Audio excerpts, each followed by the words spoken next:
ನಮಸ್ಕಾರ ಸ್ನೇಹಿತರೆ, ನಾನು ನಿಮ್ಮ ನವೀನ್ ಕ್ಯಾರ್ಪೇಟೆ. ಇವತ್ತು ಲಾಗ್ ಬಂದು ನಮ್ಮ ಮನೆ ಮೇಲ್ಗಡೆ RCC ಮೇಲೆ ಚಿರ್ಕಿ ಹಾಕ್ಸ್ತಾ ಇದ್ದೀನಿ. ಇದರಿಂದ ಚಿರ್ಕಿ ಹಾಕ್ಸೋದ್ರಿಂದ ಏನು ಉಪಯೋಗ ಅಂತ ನಮ್ಮ ಇಲ್ಲಿ ಮೇಸ್ತ್ರಿಯವರು ಹೇಳ್ತಾರೆ. ನೋಡಿ, ಹಾಗೆ ಚುರ್ಕಿ ಹಾಕ್ಮೇಲೆ ಲೀಕೇಜ್ ಬರಲ್ಲ. ಬಿಲ್ಡಿಂಗ್ ಏನ್ ತೊಂದ್ರೆ ಬರಲ್ಲ. ಇದು ಹಾಕ್ಮೇಲೆ ಒಳ್ಳೆ ಕೆಲಸ. ಇದು ಚುರ್ಕಿ ಏನಕ್ಕೆ ಹಾಕ್ಸ್ಬೇಕು? ಇದು ಹಾಕ್ಸ್ಬೇಕು, ಬಿಲ್ಡಿಂಗ್ ಏನು ಲೀಕೇಜ್ ಗೀಕೇಜ್ ಏನು ಬರಲ್ಲ.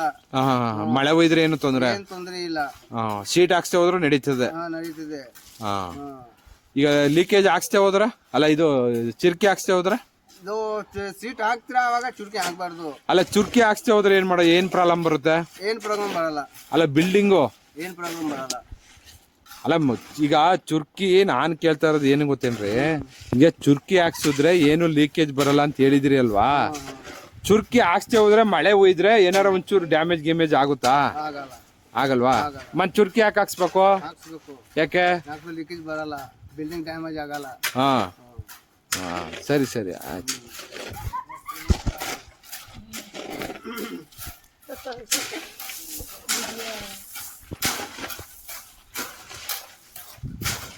ಎಷ್ಟು ಇಂಚು ಚುರ್ಕಿ ಹಾಕೋದು? 3 ಇಂಚಾ? 3 ಇಂಚ್ ಹಾಕ್ಬೇಕಾ ಚುರ್ಕಿ?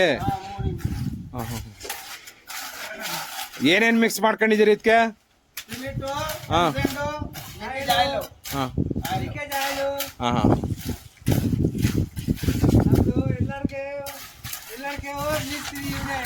ಎಲ್ಲರಿಗೆ